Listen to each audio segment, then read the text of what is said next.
Angkatan bersenjata Rusia terus menyisir satu persatu wilayah di Kursk yang disinyalir masih menyisakan personel angkatan bersenjata Ukraina. Selain unit darat, Rusia juga menyisir dengan helikopter tempur. Spesialis kelompok pencarian dan penyelamatan pasukan Dirgantara melakukan misi tempur dan penyelamatan di daerah perbatasan wilayah Kursk.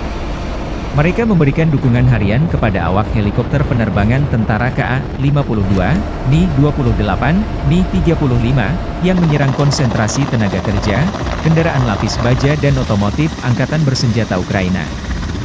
Selain itu, tim udara dilengkapi tim pencarian dan penyelamatan mencakup tim pendukung kebakaran serta profesional medis.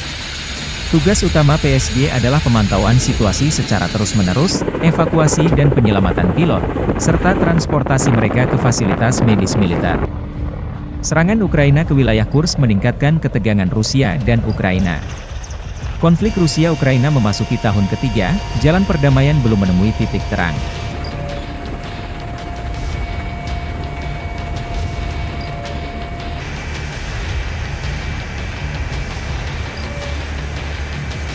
Сегодня были на дежурстве, на боевом был вылет на удар по определенным координатам на вертолете Ми-8. Действовали в составе ГОПа, нас два разведчика, совместно с нами работал спасатель. Зашли на удар, отработали, при развороте в лесополосе, там, где не должно было находиться наших подразделений, было замечено движение, возможно, противника. При отходе отработали по стрелковому оружию.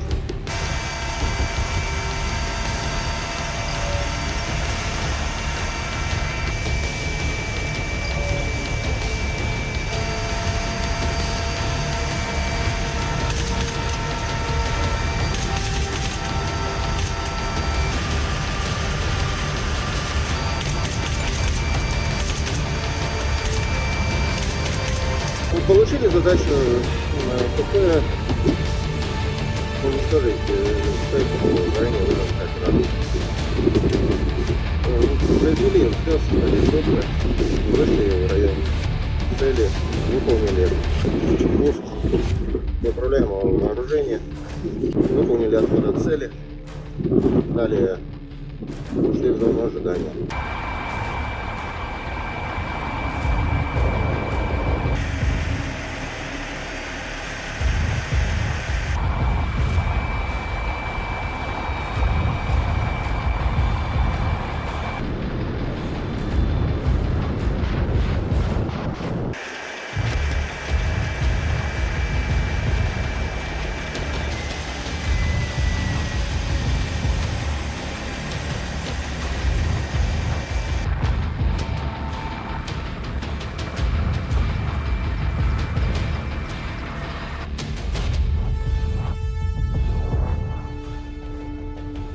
Работали, домой идем.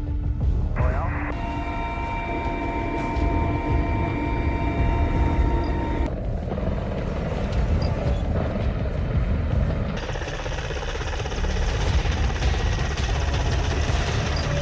Download Tribun X sekarang, menghadirkan lokal menjadi Indonesia.